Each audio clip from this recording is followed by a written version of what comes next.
Hi, Rob B here with Rob D. And in this video, well, you know what? We're frustrated, we're annoyed, and we're gonna put the record straight. Yeah, there's a lot of people out there saying that property investment is dead.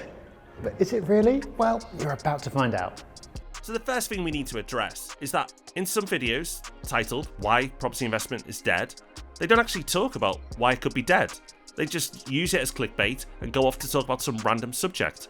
But there are some reasons why some people may consider property investment no longer to be a viable option. Yes, the big one is the restriction on claiming your mortgage interest as an expense, which was announced in 2015. That reduces the profitability for individual landlords who are using mortgages, because effectively what you could claim as an expense, your mortgage interest, you no longer can. That increases the profit that you make on paper and therefore have to pay tax on, even though it hasn't increased your profit in reality. So this has been talked about extensively for the last few years, and it's a very obvious reason why property investment could be seen as less attractive than it once was. Another reason it's less attractive is the increase in stamp duty. So for people who own more than one property, you have to pay an additional surcharge of stamp duty, an extra 3%.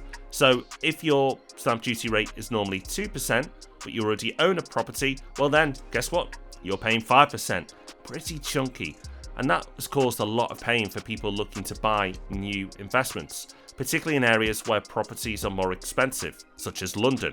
It's a big extra cost that you need to factor into your numbers when considering any investments. And something else that's changed over the last couple of years is mortgage lenders have been forced to get more careful about how much they lend. It used to be the case that the main thing was the amount that was being loaned as a proportion of the property's overall value. And as long as that was okay, lenders were more or less happy. But more recently, they've been looking at the rent more carefully, and they want to see that the rent that you can charge for the property will more than cover the mortgage costs, even if the interest rate ends up being a lot higher than it currently is. That means that as well as the amount you borrow being restricted as a proportion to the value of the property, it can also be pulled down by the rent if the rent isn't particularly high. So for some types of property, you won't be able to borrow as much as you once could. So that's it then. Property investment's dead. No, it's not dead, and actually they're wrong. To say that it's dead for everyone is really misleading, because not everyone is affected. This is a real problem for established landlords who have big portfolios, but actually the impact it has on new investors is nowhere nearly as much. You can and you should, at the very beginning of becoming a property investor, is get your tax affairs into order. If you set yourself up right from the beginning, not only could you be no worse off, but actually for some people, you could be better off. That extra bit of planning and that extra effort in the beginning can make a huge difference. Another reason why property investment definitely isn't dead is because long term, it's still going to deliver, because the fundamental economics are working in your favour. You can take advantage of the magic combination of inflation and leverage, which you don't really see year to year, but when you look over a number of years or even decades, property will generate serious amounts of wealth. The economics are just set up that way. Now that doesn't mean it can't be a bumpy ride. It doesn't mean that there won't be crashes. Of course there will be. But whatever happens with short-term factors, the long-term drivers are still in place.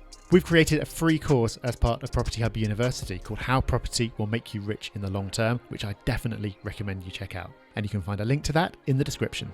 But finally, the most important and overwhelming reason why people are wrong on this subject is the evidence. The evidence of what the property market has done since all these changes have come in. Because the property market, contrary to what the media tells you, has not fallen. It's not stumbled, but has actually continued to grow.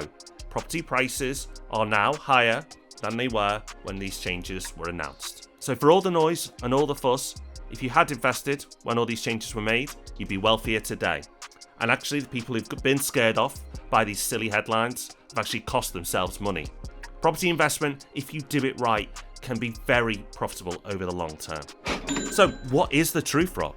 Well, the truth is that property investment isn't dead, but it is less attractive than it was for some people.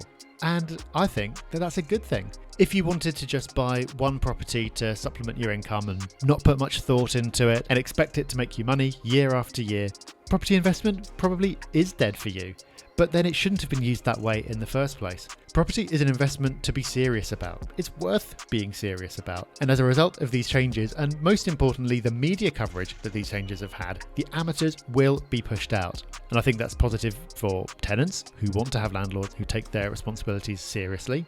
And I think it's also positive for the rest of us who do want to take property seriously, because it means that there'll be more opportunity and less competition. Now, lots of people will talk about tax, but as we've discussed already, if you set yourself up right in the beginning, you can certainly be no worse off and possibly even better off. Now, there are some circumstances where you'll be worse off if you adopt the wrong strategy. So because this is such a big subject, we've created a free course that you can take advantage of right now. The link to that will be in the description below. So as a result of the changes that we've seen recently, property investment is very much not a get-rich-quick scheme, but it never should have been. Property investment isn't supposed to be easy, and there will always be challenges. There are challenges that we're talking about now, and at any point in the future, there'll be new things that we'll be concerned about as investors and obstacles that we'll be trying to overcome. So don't get into property expecting to make fortunes overnight, but do get into it if you want a spectacular long-term investment. So we've busted some myths for you there and put a lot of nonsense to bed. Yeah, those silly so-and-sos. You know what isn't silly? Subscribing to this channel, because you're going to get some good information. So make sure you do that now.